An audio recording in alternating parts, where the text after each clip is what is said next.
Hey, what's up everyone? Today we're out at Copper checking out the Bataleon whatever snowboard. And in this video, I'm gonna go through all the tech and share my thoughts on how it feels out on snow as well. Let's check it out.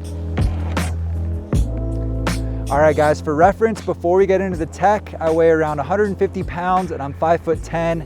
We're riding the Bataleon whatever 154. And this board is gonna be a more playful, all mountain freestyle focused board on the Bataleon lineup. It's a directional twin, so between the contact points, those widest points on the nose and tail, it's a true twin, gonna ride exactly the same in either direction on hard pack snow. But if you take it in soft snow, you got a little bit of a longer nose than tail outside those contact points. So you got a little more surface area up front to help the board float, help keep that nose up.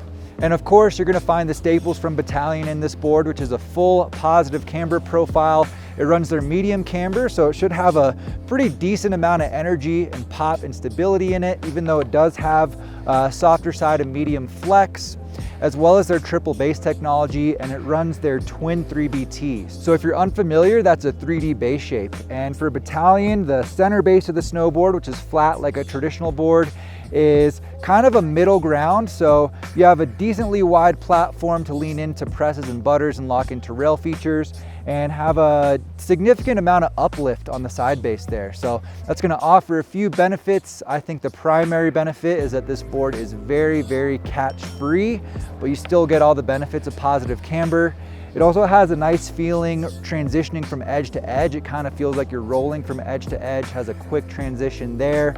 It's also gonna provide a more efficient glide in powder if you do take this board in soft snow. You're also gonna find quite a bit of carbon built into the whatever. So it has some carbon stringers running right down the center between the bindings there, as well as their dual carbon super tube. So that kind of runs on the outside of the board here.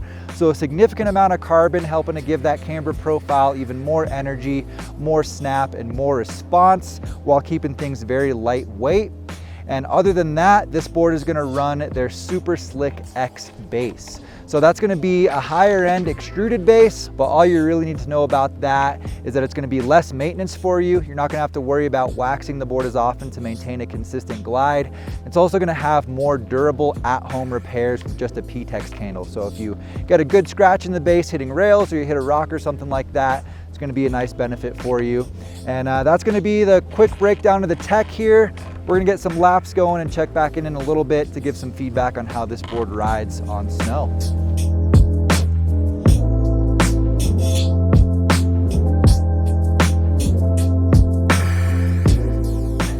All right, we've been out here lapping Copper all day. I think I got a pretty good feel for the whatever. And let's start off talking about the flex. So I'd say this board does fall a little bit on the more playful side of the spectrum, with a flex that's just a little on the softer side of medium. So it still comes through with some decent stability, some good energy, some good feedback, but it is a comfortable, manageable feel as well. So if you're like a more intermediate rider, I think this would be a great board to progress with and grow into. It's not gonna be too overpowering.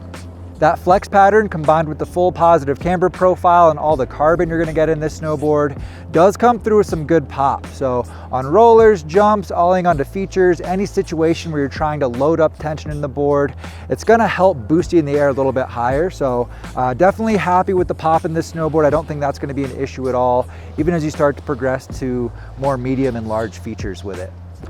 And one of the standouts when it comes to the feel of the whatever is butter tricks. That flex makes it fairly easy. You're not gonna have to work too hard to get taller presses. Has a nice balance point as well, so it's not too hard to get used to as you start trying those tricks. And then of course, it's got the triple base technology. That twin 3BT gives a nice platform to balance, but it's also very, very catch free. So you can confidently lean into the nose or tail.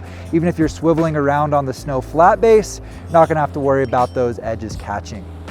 Out of 154, you're gonna find a 25.7 centimeter waist width and a 7.6 meter side cut. So as far as carving goes, I'd say the whatever is pretty average. It's not gonna hold you back at all as you're out there exploring, but it's definitely still not a high speed charger. As you get up to higher speeds, you might get a little bit of chatter in the nose and tail. I wouldn't say to the point where I felt squirrely out there. It's still pretty confident, but definitely not a carving specialist. It's just got kind of an average width, average kind of side cut that's comfortable at a wide variety of speeds. And for any of you that are wondering about how this board might do in powder, if you do get it in soft snow, Really the only thing that's gonna help you out is that directional shape. You got a little more surface area up front, as well as the 3BT might give you a bit more of an efficient glide, but I don't think it's gonna be a huge deal. Definitely not on the same level as a proper powder board. But if you're trying to have one board to do everything, this will have a little bit of a benefit compared to like a proper park twin. And while this board is going to be decently capable for some more all mountain focused exploring, I think it'll hold up just fine as long as you don't get too aggressive with it. I think it shines the most in the park. It's got a great feel for all around park riding. If you're trying to do presses and more technical rail tricks, it's not really going to hold you back for that. It's got a comfortable flex, both lengthwise and torsionally, to help you out with that more jib focused riding, but still comes through with enough pop and stability to start progression on jumps. Going up to pretty big features, I'd say for riding those small to medium jumps, you're going to be totally fine. It's going to have enough stability to help you out if you do land a little bit back seat and help save that landing. That 3BT also comes in handy, making sure you're not catching and give you a little bit of a safety net, whether that's on a takeoff or a landing. So I think it's a really fun park board. The only thing that you have to watch out for is that slightly longer nose. Just be aware of it so you're not clipping up on jumps or on rails or anything like that. But I think this is going to be a good choice for park progression as well as mellower all mountain exploring. I'd say the overall feel with the whatever is comfortable and manageable while still offering a decent amount of stability and energy. It's got like a well-rounded park feel to it in that directional outline. So if you're looking for that freestyle friendly board that's not going to hold you back in the park and doing freestyle stuff around the mountain, but is going to offer a little bit of a benefit for that more all mountain riding, particularly on a powder day, then this is going to be a good choice to check out. If you're a more intermediate rider looking for those early stages of park progression, something you can grow into, or even a more experienced rider that just wants something that's a little bit playful, not overpowering, and gonna have some versatility to it, the whatever is gonna be a good choice to check out. So if you wanna read a little bit more about this board, I'll have it linked down in the description below. And if you've had a chance to ride this board, let us know what you think about it down in the comments. It'd be great to hear your feedback. You can leave any questions for me down there as well. Please make sure to drop a like if you got some value out of this video. Subscribe to the channel if you're new here. I really appreciate it, guys. And we will see you in a new board review soon. Take care.